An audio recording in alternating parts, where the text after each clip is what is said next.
পশ্চিমবঙ্গের মুখ্যমন্ত্রী শুভেন্দু অধিকারী জানিয়েছিলেন, দুর্গাপুজো অক্টোবর পর্যন্ত রাজ্যে কোনো হকার উচ্ছেদ অভিযান চালানো হবে না।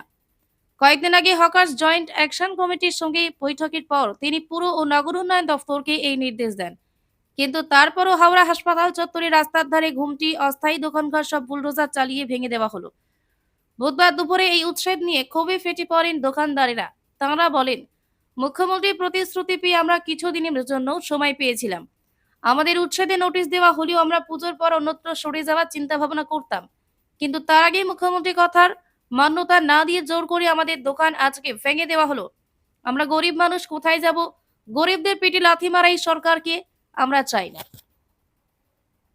এখন এখানে ওয়েস্ট বেঙ্গলে আমার বাবার বাবা এখানে ছিলেন। আমার হাওড়া হসপিটালে জন্ম।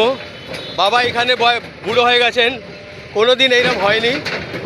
তারপরে লাল পার্টি হোক, সিপিএম হোক, হ্যাঁ, এনারাও এসছেন, কিন্তু এইরকম করেনি আজ পর্যন্ত, গরিবকে সাতায়নি। টিএমসি হোক, সিপিএম হোক, আমাদের গরিবকে কোনো দিন সাতায়নি। কিন্তু এই সরকার আর আমাদের নেই দরকার।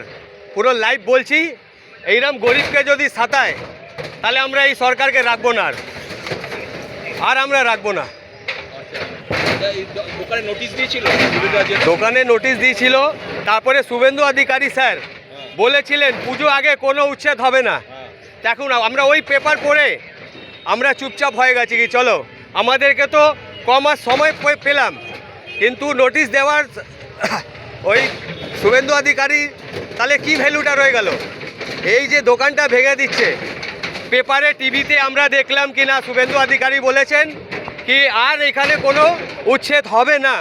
তো এখন কি করে উচ্ছেদ হচ্ছে, এর জবাবদায়ী কে হবে? আমি সরকারকে নোটিশ দিয়েছিলেন, নোটিশ তো অনেক।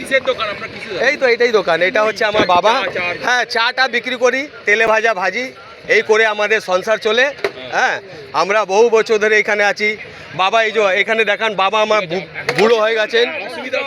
হ্যাঁ, অসুবিধা হবে না, আমাদের স্কুলে বাচ্চা পড়তো, এই কামাই দিয়ে সব কিছু হতো, কিন্তু আর তো পারবো না আমরা।